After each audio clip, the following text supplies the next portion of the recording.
Ladies and gentlemen, we welcome you live to episode number 44 of the Primetime Rundown interview series powered by StreamYard right here on the Eastern Observer and I-95 Sports Network, Zingo Channel 198. I'm Joey Jarzynka. We cannot thank you enough for joining us on this Thursday night. We are joined by former New York Islander and former Chicago Blackhawk NHL goaltender JF Berube. JF, how are you, and how are things going in quarantine? Obviously, you had just welcomed a child to the family, Caden. So congratulations, 2020, baby. How are things going in quarantine? Yeah, I think we're all going through the same thing, but obviously, like you said, we were blessed with our first child on June 17th. So he's been keeping us pretty busy and making quarantine life a little bit more a little bit more joyful, let's just say. There you go. Hey, listen, if you need something to, to give us some sort of high hopes in 2020, I'm so glad that your son has been able to do that for you ever since June 17th. That's really amazing. So let's get into this. And for those that are just joining us for the first time, we have been interviewing many players, sports executives, sports broadcasters, writers, etc.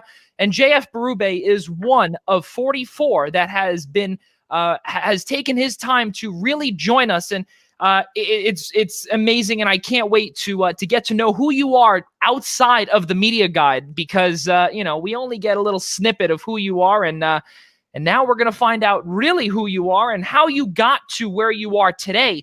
So for those, obviously, that couldn't figure it out, JF Berube, you are French Canadian. You were born in, let me try this, Repentigny, Quebec, Canada. How does that sound?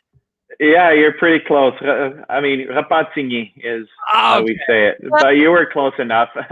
Yeah, I'm sorry. That was the New York accent in me. But so in Quebec, Canada, notable residents from there. You along with Jason Pominville, Maxime Lapierre, Benoit Hogue as well, has come from there. And talk about your time as really as a squirt. Have you always wanted to be a hockey player? When did it all start for you? Yeah, obviously coming from Canada and especially Montreal, where hockey is so huge over there, that I think at a young age, I was always having a hockey stick in my hands and playing hockey with either my brother or on the street with my friends. That was pretty much the only sport we were doing. And obviously, every time we had the chance after school to, that I had the chance to put the pads on and go on take some shots for my buddies, I think I was always excited for that. So for some reason, I always liked being a goalie, and it was just a position for me that was really easy to go in and enjoy. Yeah, that's really amazing to be able to get it started nice and early, and also to put on the pads. And from what we've heard, not only from what we've heard, but it's just hockey 101, that being a goaltender in hockey is one of the hardest jobs, especially to be able to play it at a consistent level. And not many professionals get to where they've gotten to today. And you are one of them. So again, to start so young and to be able to put on those pads, what was it like for you? Why was it that you chose to become a goaltender? What was it that made you say, okay, we're going to start saving shots now? Yeah, that's a good question. I think, like I said, for some reason, I would always find myself behind the play, and I would always like to have the play come at me instead of chasing it. So, just taking shots and feeling, back in the days, feeling the ball on my body, hitting my body. I think that was just something that I liked feeling. And growing up, obviously, when we were starting being a little bit more organized hockey, I think I started putting on the pads, and obviously the equipment. That was always something that attracted me, like the goalie gear is obviously a lot different than the player gear. So just something different for me that stood out. I think that's what attracted me to be a goalie. And my parents tried every way possible to get me out of the net, but I would, like you said, in squirt hockey, we would play every position, but every time there was an opportunity for me to be in goal, I think I would always take it, and I would always be the first one to raise my hand whenever they needed a goalie. So, like I said, my parents tried every way possible to have me play defense or even forward, but I was pretty stubborn that I wanted to be a goalie. And you defied them. That's fantastic. And eventually, you got to make you really got to make a living out of it. And again, I'm sure, and this is something outside of the prompt here. Now that you've brought that up and you've told that story of how you've, you defied your parents, basically, how they've wanted you to really get out of the net. Towards the, when you eventually got into the NHL and even before in the AHL, what did you tell your parents? Yeah, well, first of all, not only that, it's just like it's costly, right? The goalie equipment is very expensive, and the first thing I said is thank you for believing in me and listening to me. That's what I want to do as a career, and they've always supported me, and they've always did everything they could afford to make sure that I have the right equipment, and just driving me to practices. Like most players, professional players, I think we're there because of our parents. All the sacrifices they did for us at a young age is really important. But yeah, I mean, obviously they were really proud that I stuck to my plan and that I didn't disappoint them. Yeah, exactly. I was gonna say, because that would be and really, as you brought up, it's the expenses, especially of the goalie equipment, with everything, the helmet, the stick, the pads, and the goalie gear. It's absolutely crazy. So we continue on with our journey here, or with your journey towards the NHL. And in 2004, you joined a little Peewee hockey tournament with a minor league hockey team from the area of Laval, Quebec, the Quebec International Peewee Hockey Tournament. Now, talk about that time there, where you're slowly rising in the ranks, and again, things are slowly starting to progress for you, and now you're not really leaving home, but you're beginning to blossom into that goaltender that you aspire to be. So talk about that little tournament that you were blessed enough to be a part of, and what that meant for you in your development as a professional goaltender. So the Peewee tournament in Quebec City is by far one of the most renowned hockey tournament in the world. I think a lot of NHL players played in that tournament from around the world again. It's really the first time in minor hockey that I got to play against other players that are the best in their country, best in their city, whatever it is, because you have to qualify for that tournament.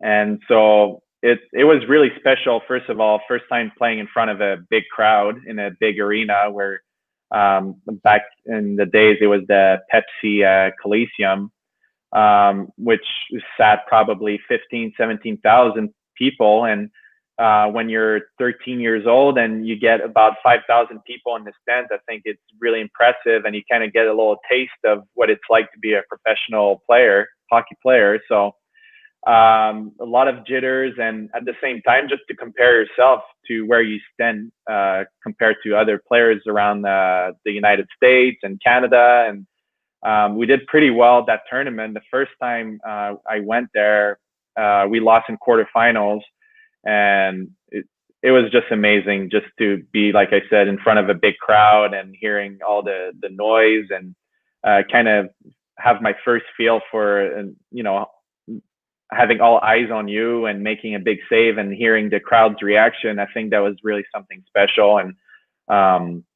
something that really gave me a taste of what it's like to be a pro, and definitely I wanted more, and I wanted to be back, in front of a crowd again. You bring up the crowd part because especially when you have that many people in the arena and the jitters, you finally get through all that, and then you continue to progress again, as that's going to be the common word here is progression. And you eventually join another junior hockey league, the QMJHL, the Quebec Major Junior Hockey League. And you joined the Montreal Junior Hockey Club. And we'll get to a couple of players that you played with in just a few moments. But now we're on to the next level. Now you're you're really starting to see things happening, and you play in the playoffs or in a major playoff for the first time. And you also play 2 full seasons, a combined 65 games, 2008, 2009, 2009, 2010.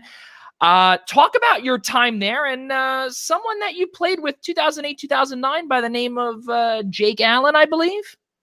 Yeah. So, my journey to the Q, as we call it, was not easy, first of all. So I was not drafted in the draft, and the team was new. It was moving from Newfoundland. They had relocated to Montreal, which is where I'm from. So they were having a open tryout. You had to pay $50, and you had a chance to get invited to the rookie camp and then eventually the main camp.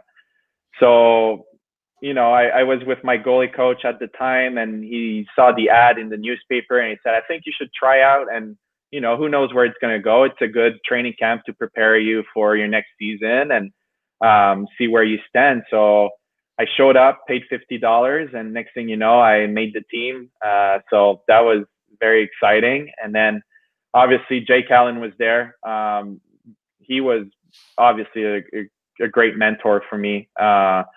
And just having the chance to play with him for a year and a half was very helpful for my young career at the time. Yeah, it's really amazing to be able to learn from the professionals, and really hockey and really the world in general is so small that you run into these people that you might just see with your future employer or even in the next league that you eventually get to.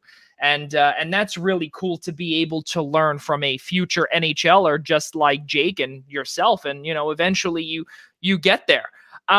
Now, again, in the QMJHL, you recorded in your first campaign 6-7-2 with a 2.66 goals against.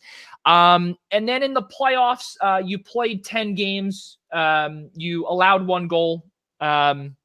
Goals against average 3. Now, in your first time where the statistics really counted there, and things started to the crowds, not only the crowds, the word I'm looking for would be the people watching, the amount of people watching on streaming services or wherever it may be. Talk about that, and more eyes were set on you, JF. Talk about that and really how that helped you again moving forward, because now the crowds are getting bigger.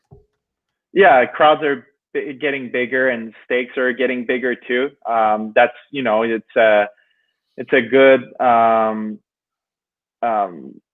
do you say this? It's a good starting point for your NHL career or pro career, and really trying to make a living out of hockey.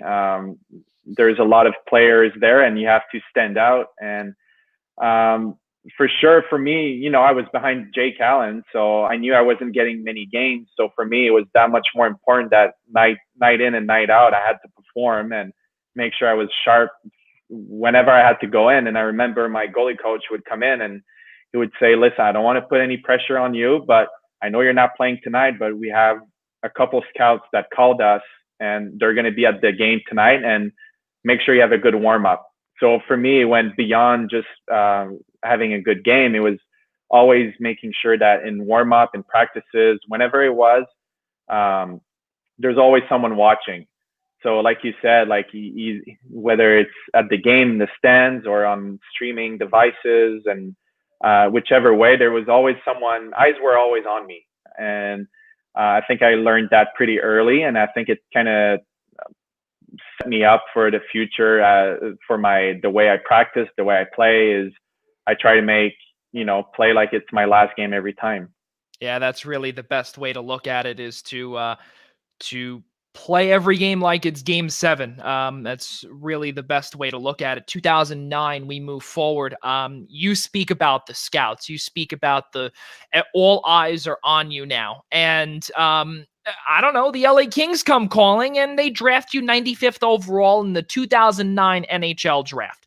Now, this is your road to the NHL, JF. And, you played in their AHL system. You did not make it to back up Jonathan Quick at the time.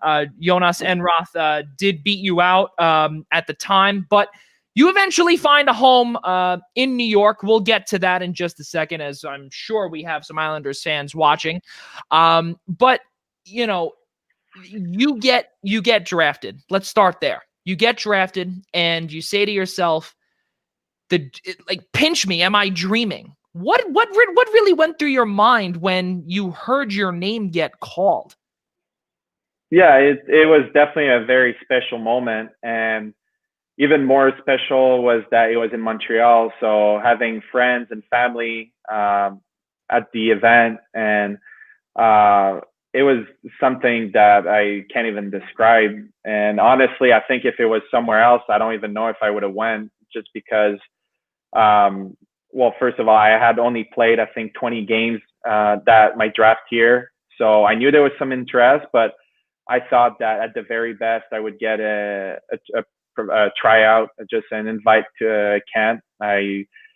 I was hoping to get drafted, but it wasn't. I didn't set my expectations too high. So to hear my name called out, and especially with the LA Kings, was something that was very special, and something that kind of started my pro career. And I was very proud to wear that jersey.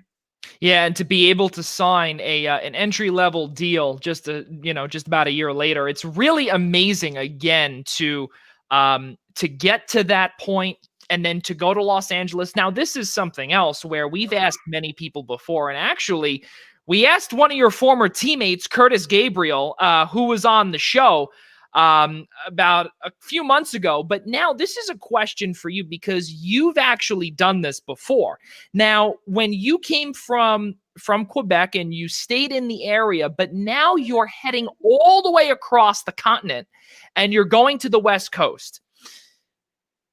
Again, the AHL team is here, but you didn't really have to travel that far. But Los Angeles, this is a big move for you, mentally, physically, all of the above.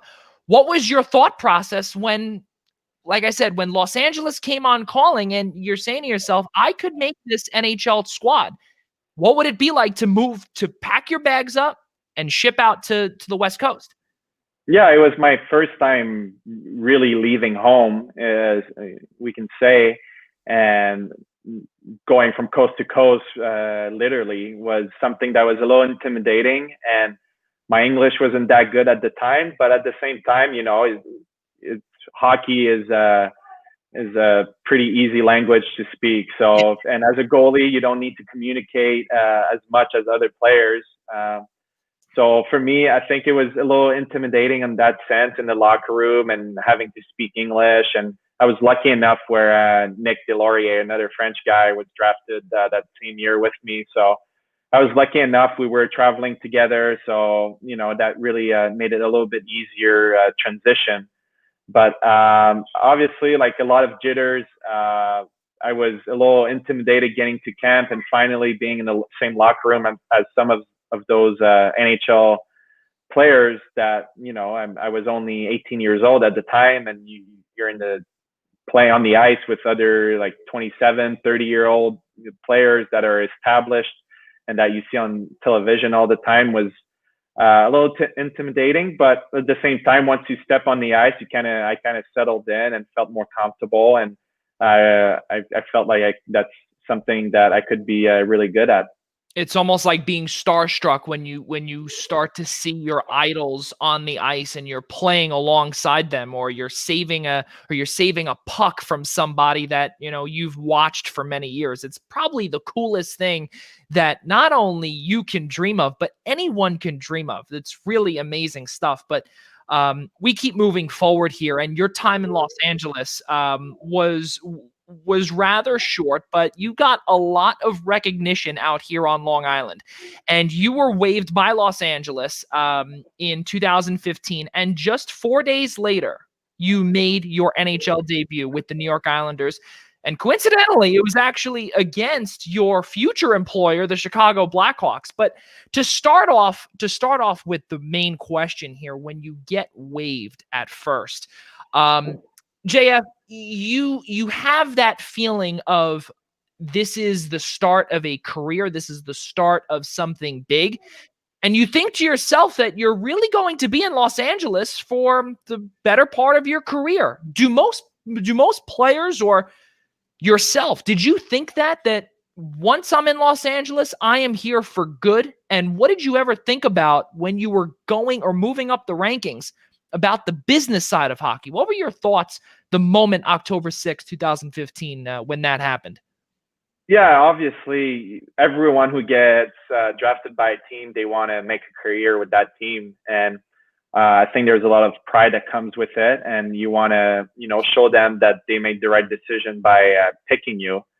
So obviously, my goal was always to make the lineup and be on that team. And you know, I was lucky enough where, in a sense, where there was a lot of good goalies in our organization. You look at Quick, there was Jonathan Bernier, Jeff Zatkoff, Martin Jones. So I was behind all those guys. So I had to find a way to kind of make my way up. And obviously those guys had really successful careers now. So it was a little hard, and sometimes like a little, I wouldn't say disappointing, but it's just that you want to get a taste and you want to get your chance too, and it doesn't come. So when I think it was the first year I was eligible for waivers, that I got claimed by the New York Islanders. And, you know, I heard some talk that they might be looking for a goalie because I believe Halak was hurt during training camp. So I knew that was a possibility, but until you get that call, you don't know if it's for sure going to happen. So I was very excited when I got the call, and I was, you know, I finally saw an opportunity for me to have my first NHL game over there. Yeah, it's really amazing to not only that, but also hear your name 2015, 2016 at the Barclays Center, where you got to play. When you were with Manchester, 2013, 2014, 2014, 2015, your first full season, 48 games played, 28-17, with a 2.37 goals against. And then in your second season, in the AA, or your second full season in the AHL, 37-9 with a 2.18 goals against average. We're skipping over the best part here, JF. You guys won the Calder Cup. How can we forget that? Oh my goodness. Now you lift the hardware for the first time. Now, again, and for those that are watching, and JF, I don't know if you watch, I'm sure a lot of people watch it, but The Last Dance back in April, we go from 1984 all the way to 1996. So we'll kind of jump back and forth a little bit. So just before you get claimed to the New York Islanders, you win the Calder Cup, lifting that trophy. Talk about the experience and how you can live this dream forever.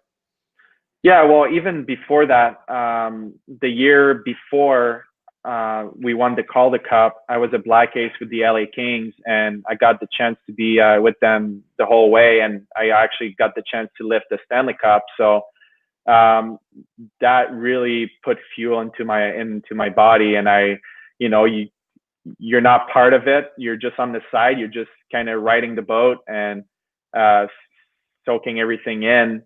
And then to have the chance to go back to Manchester and really, you know, make a run for it and actually lift the Calder Cup was, you know, kind of a I wouldn't say a dream come true, but I would say that was a big accomplishment for our team and for myself to be able to do that. And things happen quick, and when you win, team, you have more eyes on you, and it kind of propels your career. Yeah, it's really amazing, and really also with lifting the Stanley Cup and really. Again, that's really, now talk about that. Now we back up just for a couple of seconds again, and you speak about the Stanley Cup, of course. Now you have the opportunity to do that, and this is before the Calder Cup, obviously. Now, when you helped lead your team to that Calder Cup trophy, and you got the first feeling of Lord Stanley's trophy or Lord Stanley's Cup the first time around, did you feel a little spoiled and say, this is good, but the other one's better? Yeah, obviously, but at the same time, when it's so hard to win in hockey, and a lot of NHL players, they play 10 years over a 10-year career, and they don't even come close. So, I definitely feel lucky to have had the chance to lift the Stanley Cup, but I think it doesn't matter what trophy you lift. I think that feeling of winning, you can't beat that. So it doesn't matter what trophy it is, but obviously the Stanley Cup has a little bit more of a history. Oh yeah, exactly. And for those that you brought up, over 10 years roughly, Joe Thornton, Patrick Marleau, those are the two that come to my head that have yet to lift the cup, and they're in their 40s. So yeah. not many more days, but for you, you've got a long ways to go. We'll get to that shortly. So now we actually fast forward back to or here to Long Island, if you will. And you get claimed by Garth Snow and the New York Islanders. As we brought up earlier, you made your NHL debut 4 days later, October 10th, 2015, against the Chicago Blackhawks. Unfortunately, you guys did fall 4-1, but again, you are in a locker room that consists of John Tavares, Josh Bailey, Franz Nielsen. There's just so many players that can be named that you can gain experience from. And again, Tomas Greiss as well, Jaro Halak as well. Speak about what your time on Long Island meant to you, and the jitters of just going into your first National Hockey League game. Yeah, well, obviously I knew when I got claimed that there was a opportunity for me to play my first NHL game. And so, looking at the calendar, seeing that our first two games are back-to-backs against the Blackhawks, I knew that there was a very strong chance that I would play the second night. So everything happened so quick. It's a lot to process, going from being on waivers and then getting claimed, and then within 4 days you're playing your first NHL game. I think it's almost a good thing, because I didn't really have a lot of time to think. And, playing the home opener against the Blackhawks, I think they were having their Stanley Cup banner raised that night too. So there was a lot of atmosphere in that arena that night, and it was definitely a very special night for me. Yeah, and being able to be able to play in New York, and also with the fans out here, not only loving every single soul who dons the blue and orange, but now you're playing at the Barclays Center. And Barclays Center, as we know, is not made for hockey whatsoever. And for you as a goaltender, once you come home and you see, oh my God, we're playing in a basketball arena. And you know what? And I say that truthfully, because everyone out here says it. And now, obviously, they're back at the Nassau Coliseum. But when your tenure was here, you were playing in a basketball arena. JF, what were your thoughts when you said, I was claimed by a team that could not play in a normal building? Well, for me, it was normal, because it was my first experience, so I didn't know any better. And so, for some of the guys that had been in the league for a couple of years, it might have been a bigger change for them. But, for me, it was just another hockey rink, and, having the car in the corner was, not that extraordinary in my thoughts. But, like you said, just New York City is such a big city, and just you get the sense that how much people care about their team. And it was definitely something that kind of added a little bit of pressure, but at the same time, I feel like I always perform under pressure, and it's something that kind of gets me going. So I kind of, try to embrace that kind of stuff. And but as far as the building goes, I think, you hear a lot of players complain about the ice, and it doesn't really feel like the other hockey rinks. But for me, I didn't have to skate too far out of my net, so I was fine. It's wild because, again, with many issues, obviously it did work out, or it worked out to the best of its ability. Now we fast forward all the way until April of 2016, and things that you would hear not only on television, but you would hear on the radio, especially here in New York or in the New York metro area, something called Advance Like It's 1993. And that's all that we heard years ago, when the Islanders won their first playoff victory, or their first playoff series victory in nearly 23 years. So you're there. John Tavares scores that wraparound goal against Roberto Luongo, and you're the backup goaltender. You're sitting on the ice, and you say to yourself, "This building is absolutely going bongos right now." What are your thoughts when that happens? And for you, again, regardless of you lifting Lord Stanley's Cup 2 years back, but did you think that this could be something that the Islanders could build on and possibly make a run in that year, and you could be the backup to this? Yeah, 100%. I mean, the noise in that rink during that playoff run was unbelievable. I remember going back to my house after games, and my ears were buzzing for hours after the game. It was something that I've never experienced before. And like I said, like the passion from the fans, and just to see all the craziness that was going on around the team was something that was very impressive, and that I didn't really expect. I heard about the old building, how loud it would get. But I mean, if we were in the old building, I think the roof would have blown up, because fans, when Tavares scored that goal, it was something I never heard before. Yeah, it was definitely something that you can forever have in your in your memory bank for sure, because that noise and the eruption and the moment as well, you'll never forget for sure. So in your time with the New York Islanders, or during that 2015-16 campaign, 3-2, 2.71 goals against average in 6 games started.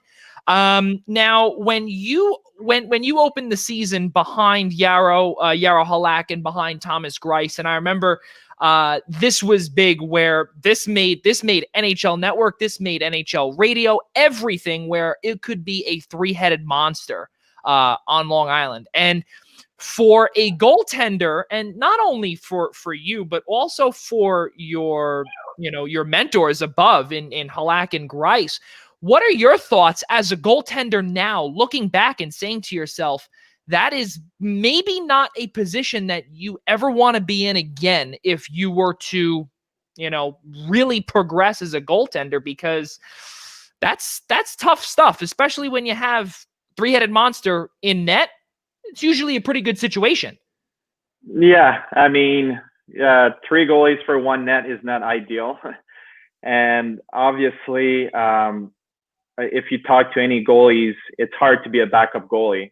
So imagine being the third guy, where, in practices, you don't get as many shots as you need to get prepared for a game. And once you go in net, it's been maybe a month or more that you haven't seen any games or game situations. So I think for me, the battle was definitely a mental one.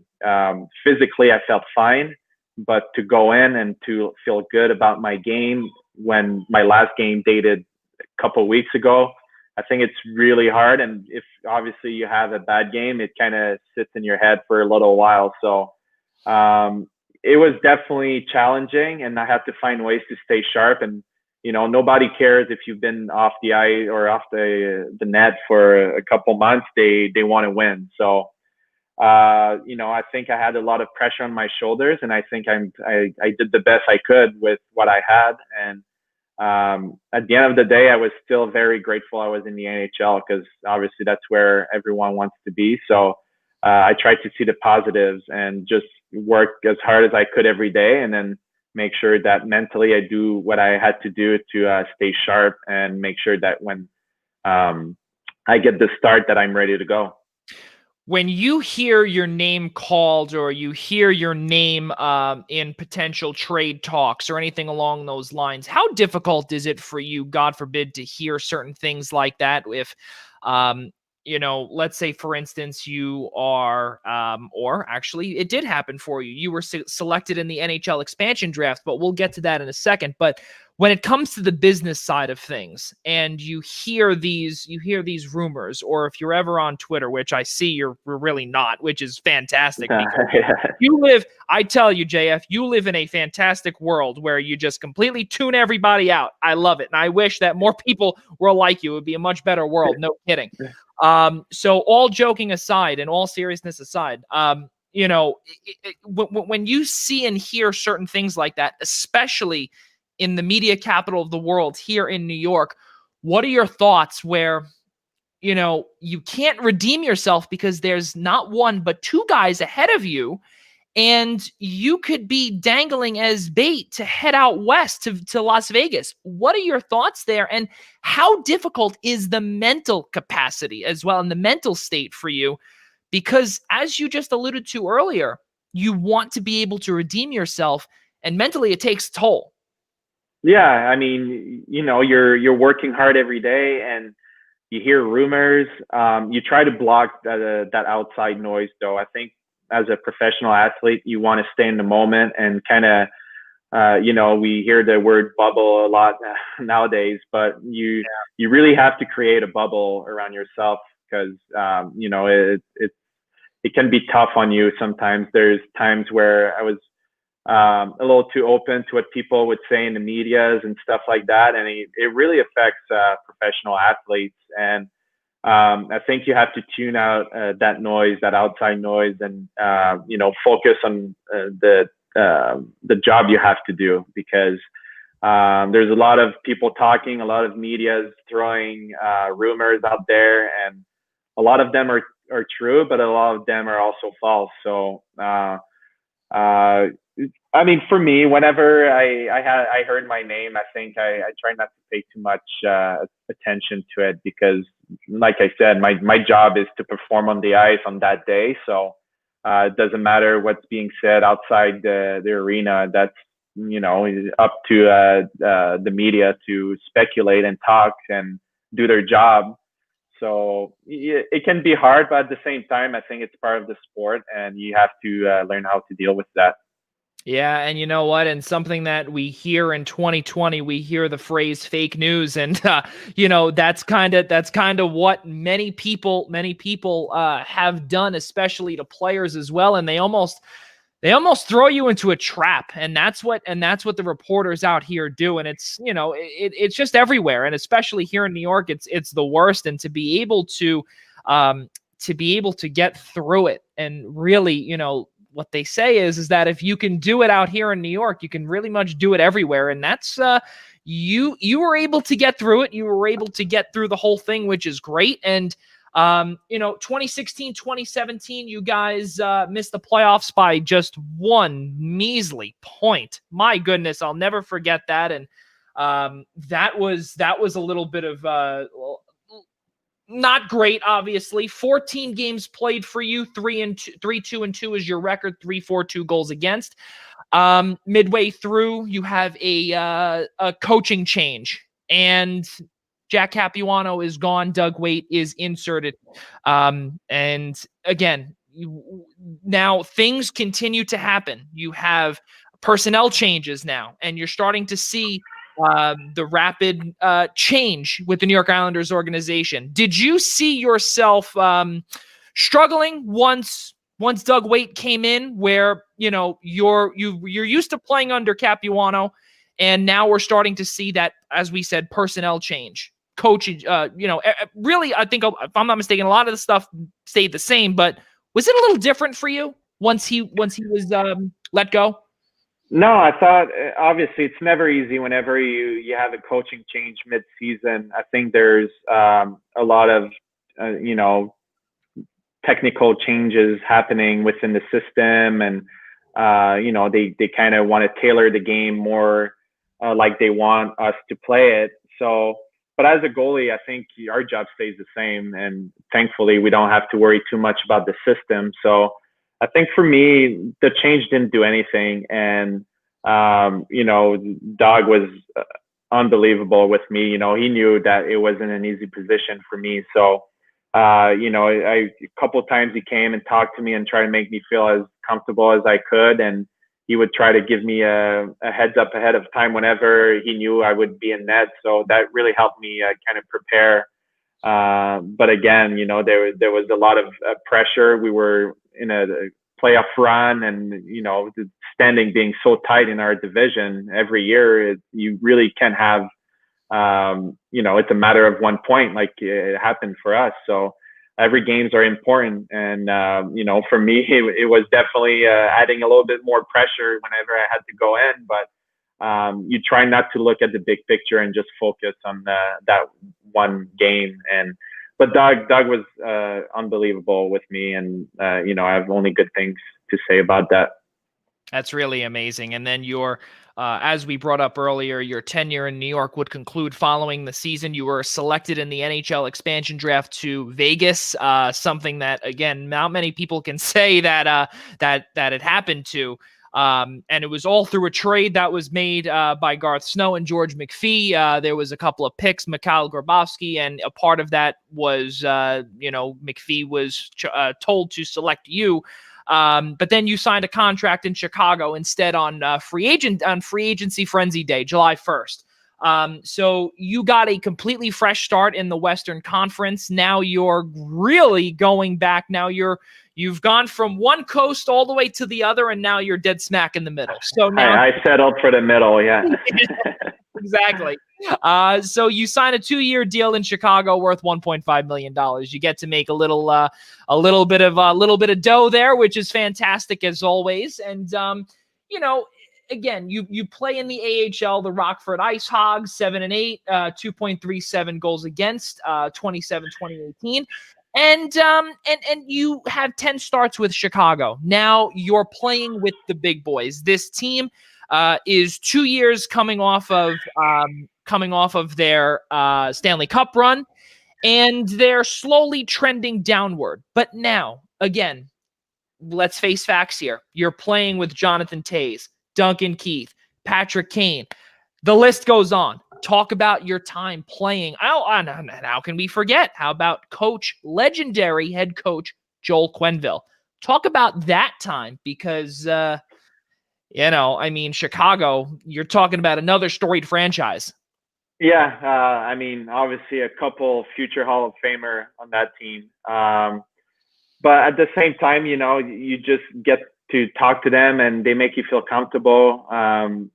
Toews was really good to me. Obviously, he speaks French, so right when I got there, we spoke, and he really made me feel comfortable. So that always helps when you have a veteran come at you and make you feel part of the group. You kind of settle in a little bit easier. So, but definitely special, taking shots from Kane, Toews, Seabrook, the list goes on. And the Brinkat now, they were stacked with players, and obviously, like you said, they were kind of they were struggling a little bit that year, but still to be part of that group was very special. Yeah, exactly. And as you brought up Alex DeBrincat as well, Brandon Saad, Artem Anisimov, Brent Seabrook, Vinny Hinostroza, and of course Patrick Sharp as well. Really cool stuff there. Your first game against or your first win in a Chicago uniform came against San Jose, February 23rd, 2017. You and that by a score of 3-1. Now you get that win. You get the jitters out and you're restarting again. It's kind of like starting from scratch almost. You're trying to build a legacy in Chicago now. And you're behind Corey Crawford. Pretty cool stuff. Talk about that. And with that win, the first one in the Chicago uniform, what did it feel like for you? Well, obviously very special because it was my first NHL game against Chicago. So now to be on the other side and on the right side, I would say, and True. be Chicago being home and just the history we know about the United Center. The national anthem always gave me a goosebumps every time. It's something very unique that they have over there. Oh yeah. So very easy to get motivated to play a hockey game in that building. So I was very excited to finally be on that ice and play for the Blackhawks. I think that was very, it's something that I wouldn't say dreamed of, but something that, when I imagine myself playing in the NHL, that's the kind of game that I wanted to play, especially as I would say my game against San Jose career-wise is probably my best one I've played so far. I was in the zone and I felt like everything was going right. And, it's hard to get that feeling back, but it was definitely a good night for me. Yeah. 2018, 1 year, 1 season later, you were traded to Columbus. Then just a couple of days later, you sign a 1-year, 2-way deal with Philadelphia. You were assigned to the Lehigh Valley Phantoms, as we brought up earlier. And the 2019-2020 season, you're able to play this year, but it gets cut short due to COVID. And ever since then, 2018, 2019, 2018-19, you were with the Cleveland Monsters, 21-17 with a 301 goals against. And then as we brought up 2019-2020 now, or last season, 12-11-4 with a 256 goals against. COVID-19 hits, JF, and your thoughts on the first thing that you thought of the moment you hear that games could be canceled, media appearances going to have to be 6 feet away. I might not play again for the rest of the year. What are your thoughts? Or what were your thoughts? Yeah, it was definitely a tough one, obviously. As I was on a 1-year contract, so, I'm fighting for another contract and I'm trying to prove myself and prove my value to the team to get the next one. So to have the season cut up short like this definitely makes it harder to make your point. And we were gearing up for playoffs because I had been traded to the Rangers and I was in Hartford at that time. So it wasn't easy, obviously, and just the unknown. First, they just postponed games, and now you hear that, they might just totally cancel the rest of the season and just start playoffs, and then everything gets canceled altogether. So, we're sitting here. It's been, over 5-6 months that we haven't played hockey. So, and we're still very uncertain of what's ahead. So, it's definitely not easy mentally, and we want to play games, and we're such creature of habits that 6 months of being in the gym and not playing games is something no one is used to. So I think guys are getting a little impatient. Yeah, that's really the best way to put it, and the nicest way to put it as well, especially because it can impact many things. Not only it can impact your mental state, it can impact you physically as well. And most importantly, it can also impact you financially as well. And that's where we'll conclude that later on in our conversation here. But As you brought up, February 19th, 2020, you were traded to the New York Rangers and joined the Hartford Wolfpack in exchange for future considerations. And with your time in Lehigh Valley, you had great times, obviously. And as we brought up, we had your former teammate Curtis Gabriel on, who actually just signed a free agent deal in San Jose.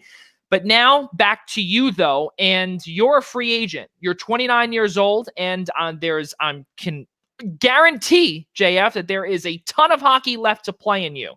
And with everything happening now, and with things being said about the possible start time on January 1st, there's certain. Just a lot of unknown. That's really the best way to put it. The unknown is key here. What are your thoughts on getting back on the ice and really keeping yourself in tip-top shape during this time? Yeah, I mean, it's something that no one is used to, and it's so foreign to everyone. So you can't go 100% for 5 months in the summer, because you'll just gas yourself for the season. So right now it's just trying to find the right in between where you work hard enough to improve your game shape, and at the same time you don't want to gas yourself. So you really have to kind of play with it and listen to your body. But yeah, I mean, it's tough to know what is going to happen are we going to start January 1st, or is it going to be delayed? It's really hard to know. But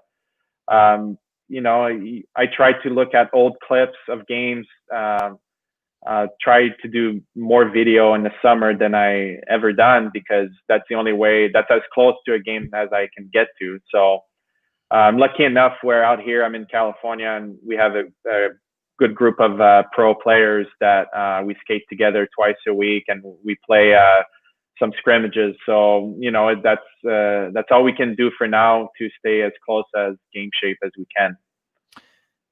Now, in the bubble, or when you saw some former teammates get to play in the bubble, is this something that, when you saw it, was this something that you said, okay, maybe I could try it, especially when you had a brand new son, you had a child that was just born in June, and hockey would not start for another month and a half in the bubble setting in Edmonton and Toronto? Could you ever see yourself going into that bubble? It's a hard one. It's tough. I know some of the guys did it, and I'm sure it was a challenge, but I don't think so. I think, you only get to see your son grow once. He's only 2 months once. So it was a really tough one. I spoke about it with my wife, what we would do. And I think for us, it was important to be together in that time. It's very uncertain and kind of scary what's going on. So, for us, it was more about making sure that we're all healthy and, secured where we were. But obviously, if we have to go, we have to go. If I have to get in the bubble and be gone for a month, it's part of my job requirements. And I don't think I had too many options other than go. So, I mean, obviously you saw some guys opt out, and it's, very understandable. It's very challenging, and everyone has their own reasons and own personal life. I think it's easier if you're single, but if you have a family, I can't see how you can be gone away from your family for that extended period of time. Yeah, it must be really tough, especially not to, with the lack of freedom, if you will, where you had the security, and we saw how everything was set up. It looked pretty cool at first, but then when you hear certain things, it's almost. Yeah, I think it got stale pretty quick for the guys. Yeah, it's almost like a jail where, you had actually legitimate security guards around the entrance gates over there. Really wild stuff. And this is, I guess, this really is the common theme, not so much progression.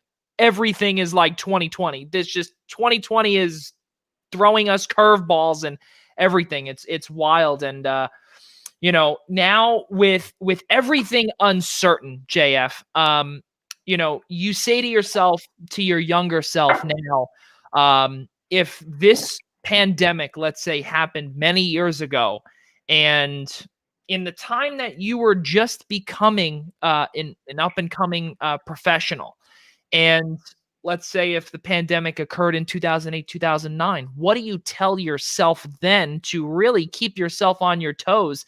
And now you fast forward to 2020 and it's actually here, this pandemic, and you say to an aspiring goaltender, keep your head up. What else do you say to that person who does not have the funds? They need the funds to eat or to have clothing.